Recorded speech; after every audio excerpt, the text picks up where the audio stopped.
Clara's breath caught on the salt-lashed wind as the sleek grey hull emerged from the fog, its gangway clattering against driftwood-strewn sand.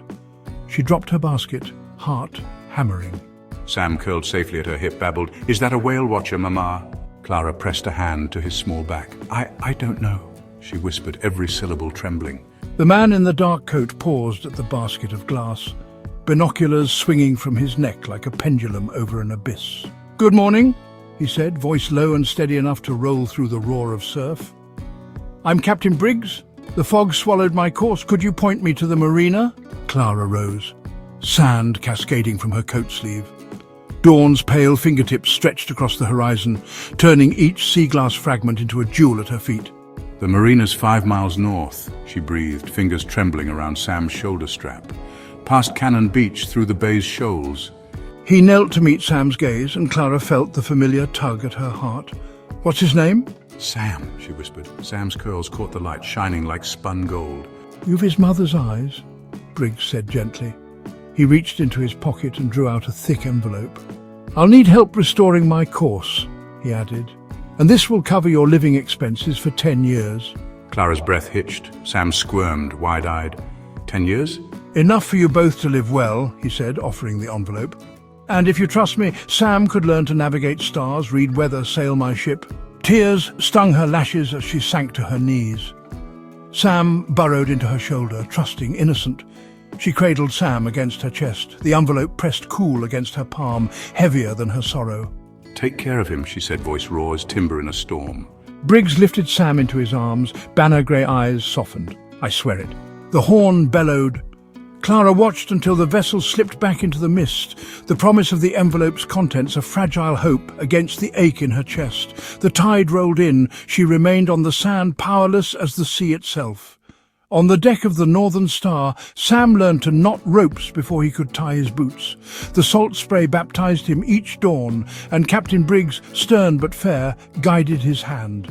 In the North Passages, Sam's young voice cracked under his first command. A squall hit, and he barked orders with surprising authority. Sailors obeyed, the ship rode the waves as if alive. At night, alone in the wheelhouse, Sam mapped stars in a battered journal.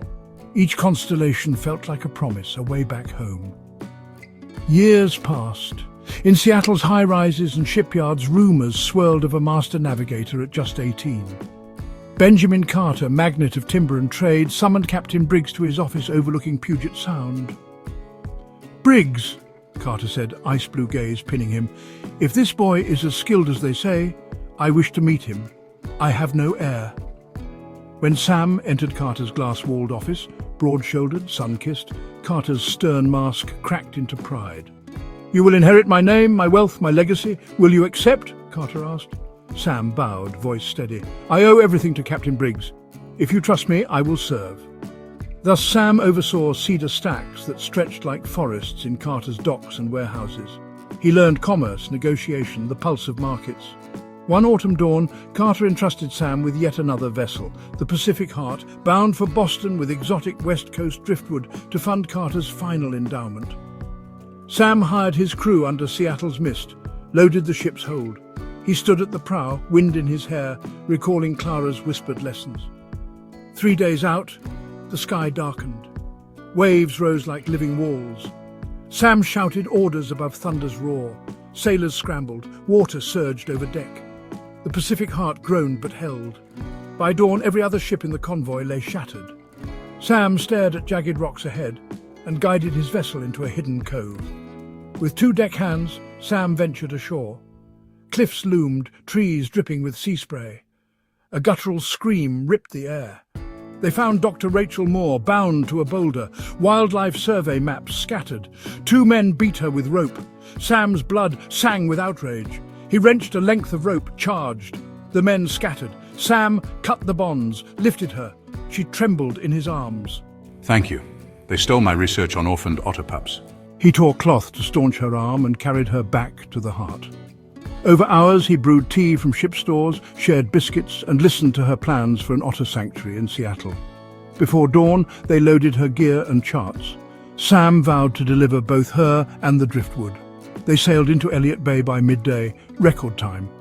Carter's yachts and cranes glinted in the harbour. Sam reported the rescue, then oversaw the sale of driftwood. "You saved a life and filled my coffers. I couldn't be prouder."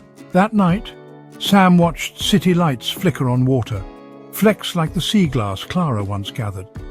Though honoured, Sam felt the sea's call pull him south.